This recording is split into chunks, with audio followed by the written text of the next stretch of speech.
नमस्कार, अंतिमबाजी में आपका स्वागत है। दिल्ली स्टूडियो से मैं हूं मिहिर भट्ट और मैं हूं डिम्पी कालरा। जिस बारे में हम लगातार कई दिनों से बात कर रहे थे कि एक रेंज है और रेंज टूट तो गई, लेकिन दुख की बात मिहिर ये है कि वो लोअर एंड पे आकर टूटी है और 8000 के लेवल को हमने दूसरी बार नोटबंदी के बाद ये गिरावट आती हुई दिखी है। यही चिंता की बात है कि नोटबंदी हुई थी तब तक तो बात ठीक थी, लेकिन अब ऐसा क्या हो गया बाजार के अंदर कि वापस हमको 8000 के नीचे आना पड़ा और उसके नीचे हम ट्रेड भी कर रहे हैं। वॉल्यूम है, एफआईज है या फिर कुछ और है, ये समझने की कोशिश आज अंतिमबाजी में जरूर होगी। बिल्कुल। इनफैक्ट डिम्पी, आपको याद होगा कल क्लोजिंग में हमने ये बात की हुई थी कि जिस तरह का मार्केट है स्ट्रक्चरली, ये किसी भी समय 8000 को टेस्ट कर सकता है, लेकिन मुझे लग रहा था कि हो सकता है ये हफ्ता किसी तरह निकाल दे रेंज में, क्योंकि आज कोई बड़ा ट्रिगर था नहीं। लेकिन देखिए, यही होता है ना इस तरह के मार्केट में, जो हम लगातार बात कर रहे हैं इतने दिनों से, कि इतने कम वॉल्यूम्स के बीच इतना शैलो मार्केट, ये किसी भी तरफ स्विंग कर सकते हैं। ये आपकी बात सही है कि स्विंग अनफॉर्चुनेटली लोअर एंड पे किया, ऊपर भी जा सकता था। बिल्कुल, यही एक चिंता की बात है। लेकिन इस बार आउटलुक के हिसाब से भी हमने जो चीज़ें समझी हैं उसमें बैंक निफ्टी एक मेजर कल्प्रिट साबित हो रहा है और ये एक बाजार को पूरी तरह से, ऐसा नहीं कि एफएमसीजी आईटी सपोर्ट नहीं कर रहे, फार्मा थोड़ा सपोर्ट नहीं कर रहा, लेकिन बैंक निफ्टी का वेटेज और क्वांटम और कन्विक्शन ऐसी नेगेटिव बनी है कि निफ्टी ऊपर आ ही नहीं पा रहा है। चौथी इंपॉर्टेंट बात, अगले 5 कारोबारी सत्र के लिए अगर आप कोई एक ऑप्शन ढूंढ रहे हैं तो 8000 की पुट है। ये सुबह इसने 1 घंटे में ही पैसा डबल करके बता दिया और बाजार चला वापस 8000 को फिर से होल्ड कर गया तो आपको फिर से डबल करने की उम्मीद रखता है। तो अगले 5 दिन इस पुट पे आप जरूर ध्यान रखिएगा। और कम वॉल्यूम और एफएस का डाटा तो खैर चिंता की बात बने हुए हैं, इसमें कोई दो राय नहीं है कि इन दोनों में सुधार बहुत ज़्यादा ज़रूरी है। लेकिन इस बीच आज निफ्टी के टॉप गेनर्स देखेंगे तो आपको दिखेगा कि आज सभी फ्रंटलाइन काउंटर्स में सभी तरफ से चौतरफा बिकवाली है, चाहे वो मेटल हो, चाहे ऑयल एंड गैस हो, चाहे वो स्टील पैक हो या फिर काफ़ी हद तक ऑटो शेयर्स हो, उन सभी के अंदर गिरावट आती हुई दिखी है। लेकिन जहाँ पे बढ़त थी या फिर ये कहें जो 1-2 दिन से थोड़े कमज़ोर थे, आज वो थोड़ा सा प्ले कर रहे हैं। भारतीय इंफ्राटेल हरे निशान में है, विप्रो आईटीसी सपोर्ट कर रहा है बाजार को रोकने की, लेकिन शायद बाजार पूरी तरह से यहाँ पे कमज़ोर होते हुए दिख रहा है। आज निफ्टी का एडवांस डिक्लाइन भी एक बार फटाफट से आप देख लीजिए। 46 शेयर ऐसे हैं जो अभी भी गिरावट के साथ ट्रेड कर रहे हैं और 5 सिर्फ शेयर ऐसे हैं जो सिर्फ अभी बढ़त के साथ ट्रेड कर रहे हैं।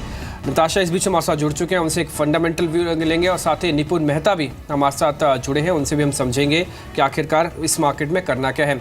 निपुण, शुक्रिया समय देने के लिए। देखिए, मार्केट का बिहेवियर ऐसा हो गया है कि हमको पूछते समय आपसे ये पूछना पड़ेगा कि बाजार चलेगा या फिर और टूटेगा। मेरा सवाल तो अपने आप में स्प्लिट है, अब आप बताइए बाजार चलेगा या टूटेगा? Well, good afternoon and thanks for having me on the show.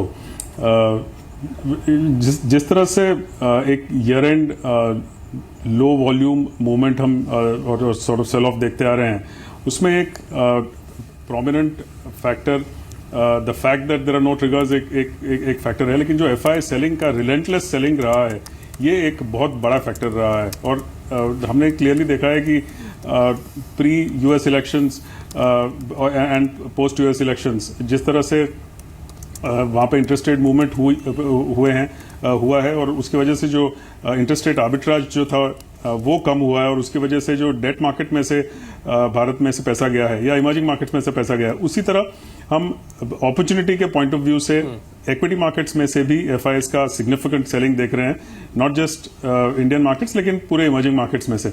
और जब तक ये visibility of high growth in the US markets या इन डेवलप्ड मार्केट्स दिखता आएगा तो एफआईएस का हम सेलिंग अभी भी देखते आएंगे। And very clearly domestic institutions हैं, उनका बाइंग जरूर रहा है, लेकिन it is not adequate to stop the fall.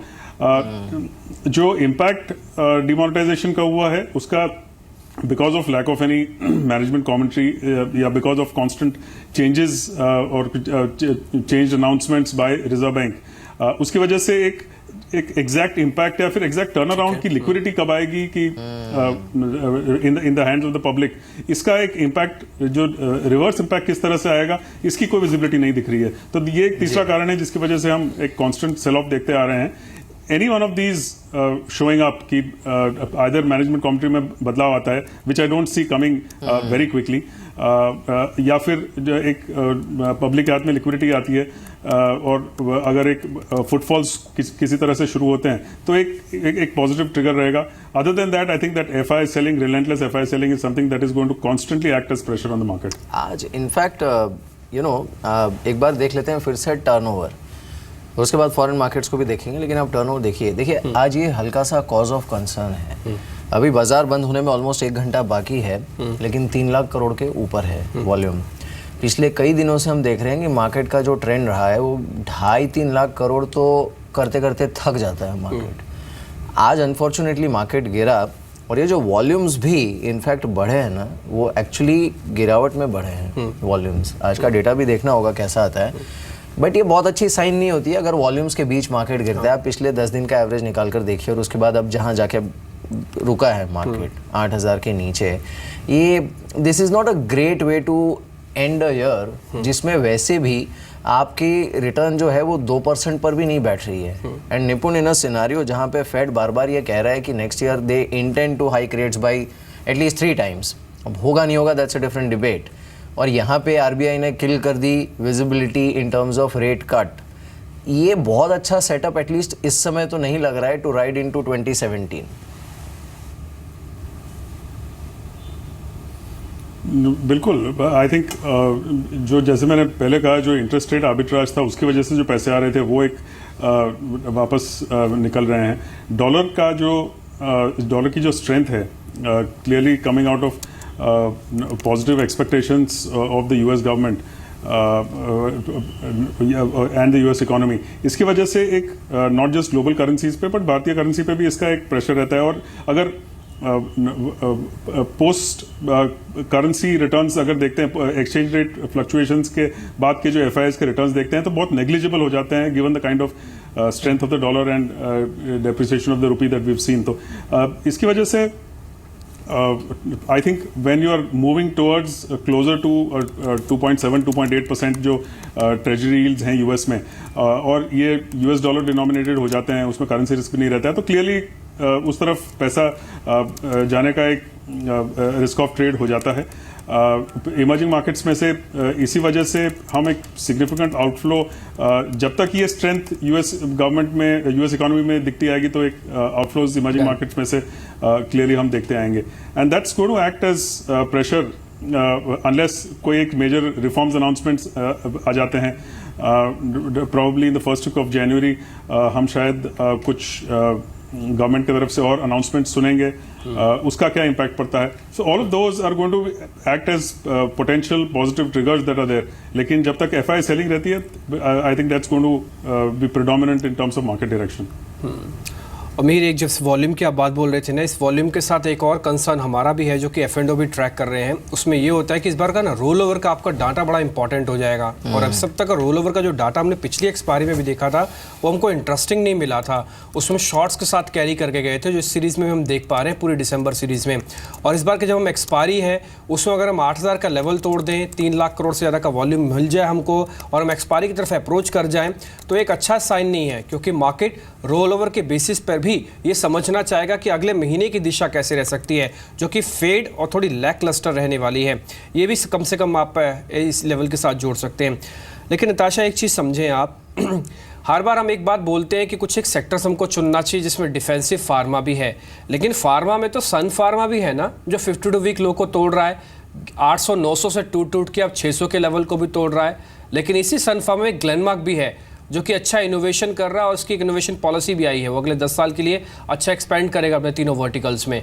ये जो बिल्कुल एक ही सेक्टर के कुछ एक कंपनीज है ना, उसमें से आपने कुछ नोटिस किया है कि फार्मा में इसको पिक कर लें, ऑटो में इसको पिक कर लें, और टेक्सटाइल में इसको पिक कर लें।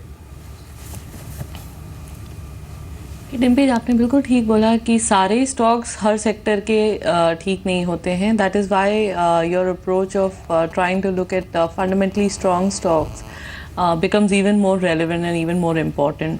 अगर आप पूरे फार्मा स्पेस में देखिए तो जो रेगुलेटरी ओवरहैंग है वो एक काफ़ी सिग्निफिकेंट ओवरहैंग रहा है काफ़ी कंपनीज़ के लिए, इंक्लूडिंग सन फार्मा।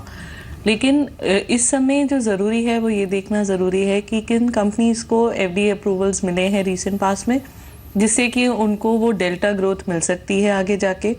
उसके अलावा किसका क्या एग्जीक्यूशन हिस्ट्री रहा है, क्योंकि पास्ट में भी ऐसा हुआ है कि US FDA ने काफ़ी इस तरह के रेगुलेटरी इश्यूज क्रिएट करे हैं, लेकिन कंपनीज ने किस तरह से उसको हैंडल किया है, कितना जल्दी उसको रिजॉल्व किया है, वो ज़्यादा सिग्निफिकेंट हो जाता है।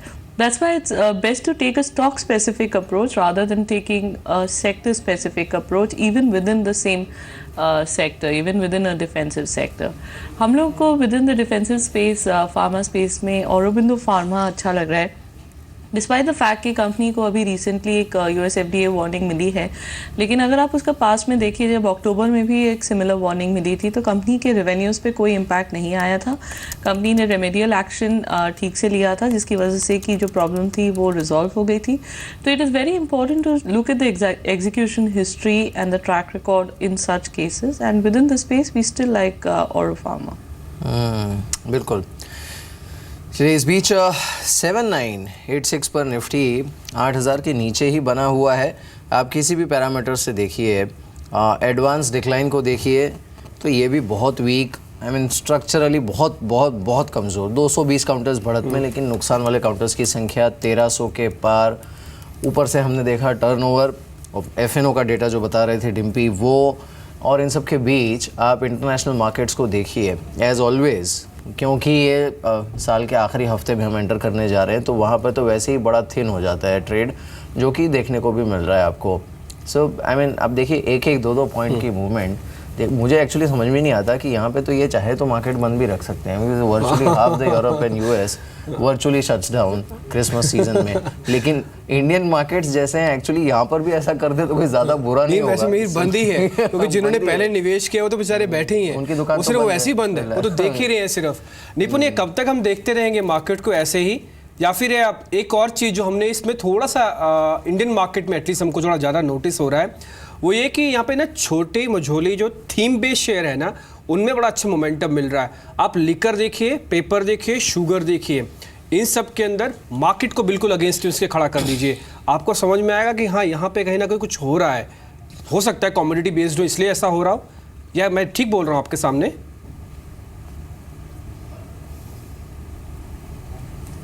वेल, आई थिंक ये बहुत छोटे सेक्टर्स हैं कंपैरेटिवली, या फिर ओवरऑल इनका मार्केट कैपिटलाइजेशन बहुत कम है, and they are not proxy to any turn around in economic growth. तो मैं इन छोटे सेक्टर्स में या इन छोटे स्टॉक्स में कुछ मूवमेंट हो जाए सडनली, उसे ये नहीं समझूंगा कि that's any specific indicator. But I think in terms of triggers, on the one side, not too much is expected out of the December quarter results, लेकिन at the same time there will be sectors, IT है, selectively pharma है, जिसमें impact of demonetisation बहुत limited impact हुआ है, और जिसमें हम एक रीजनेबली कंसिस्टेंट ग्रोथ देखते आएंगे. उनकी एक पॉजिटिव मैनेजमेंट कमेटी की वजह से एक पॉजिटिव ट्रिगर मार्केट्स में हो सकता है. Any other announcements by the government, and thirdly expectations out of the finance budget on 1 फरवरी, उसकी वजह से कुछ एक ट्रिगर्स हम देखते आएंगे. आई थिंक ग्लोबल मार्केट्स में एट द सेम टाइम किस तरह से आइदर एक्सचेंज रेट मूवमेंट होती है, या फिर किस तरह से कुछ हद तक इंटरेस्ट रेट मूवमेंट्स होती है, उस पर काफ़ी निर्भर करेगा fund flow, global funds flow का, जिसकी वजह से हमने काफ़ी volatility both bond markets and currency markets में ग्लोबली देखी है. एक ऑयल का एक there is another factor which is there. एक इंडिया के लिए डेफिनेटली एक प्रेशर पॉइंट है कि if there are increasing oil prices, तो उसकी वजह से not just does the deficit get affected, but also inflation, fuel inflation का एक impact आ जाता है, and a lot of the other companies which are directly impacted by increase in crude oil prices. तो इसका एक impact किस तरह से oil price movement already हम देख रहे हैं कि for a 2-year basis, if you look at end 2018, तो इवन $100 का कॉल एक्टिवली ट्रेड हो रहा है for the crude oil. So obviously upward direction crude oil की एक्सपेक्टेड है, किस स्पेस से होती है आगे जाके ये देखना जरूरी है. But all of this has clearly an impact on the Indian economy in some tangential way और द अदर, डायरेक्टली और इनडायरेक्टली. और ये सब ट्रिगर्स काफ़ी important, काफ़ी महत्वपूर्ण रहेंगे in terms of not just the FII flows but also how the Indian corporate sector performs in the March quarter and beyond.